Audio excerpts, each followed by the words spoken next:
Washington, and now it's time to get a news update from Tallahassee.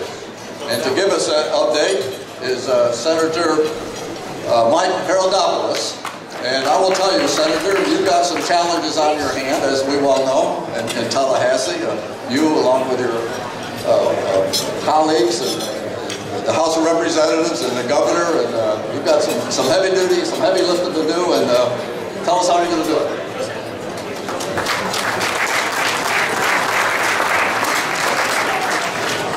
Good evening and welcome.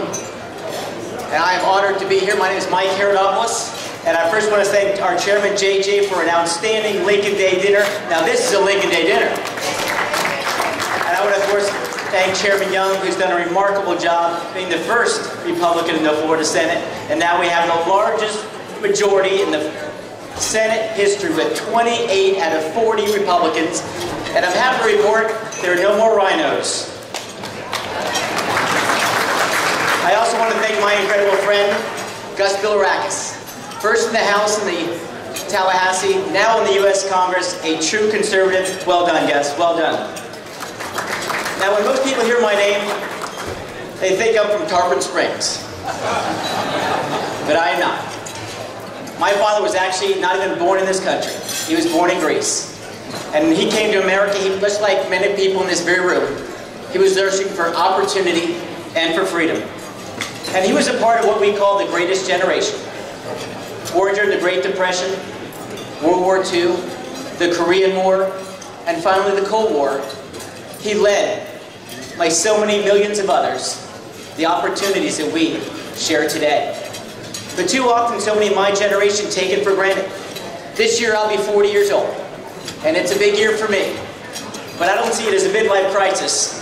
I see it as a midlife opportunity. And I think what we need to really focus on is the idea of making sure that when I look at my daughter, my youngest daughter's name is Reagan, in case you didn't know my philosophy.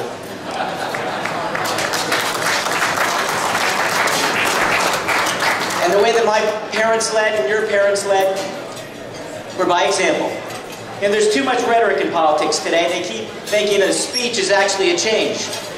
What changes is when you implement policies that your kids and your grandkids are empowered just like we were. Now let me talk about the challenges in Tallahassee right now. We face a $3,620 million budget shortfall. And we have two options. Tax more or spend less. We will spend less, period.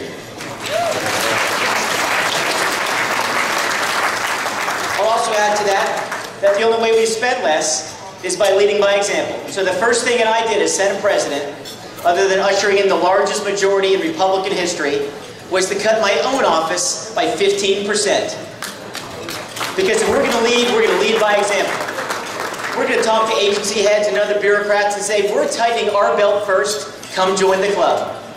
And so with that in mind, and making those promises, we ask the fundamental question, what we want versus what we can afford. And you know what? It's time for ourselves to tighten those belts. And the second thing that we'll do is to make Chris Christie happy. And we will take on the pension issue of government workers right now in the state of Florida.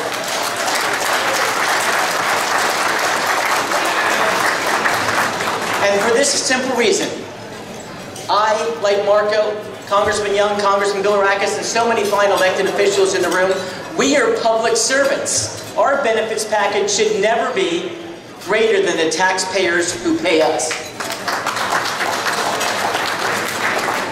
And so if we're going to come out of this economy, we're not going to tax our way to prosperity. As Marco said, we will grow our way to prosperity, just like Ronald Reagan taught us back in the 1980s. Now with that in mind, let's ask for a simple thing. 100 years ago, last Monday, Ronald Reagan was born, and he changed America. But Ronald Reagan is the gift that keeps on giving, because he was the one who appointed the judge that correctly declared Obamacare unconstitutional. And to add to that, to make sure that we put the dagger through the heart of this idea, I am proud to personally sponsor Senate Joint Resolution 2, which will make the mandated coverage authorized by the Obama administration, illegal in the state of Florida.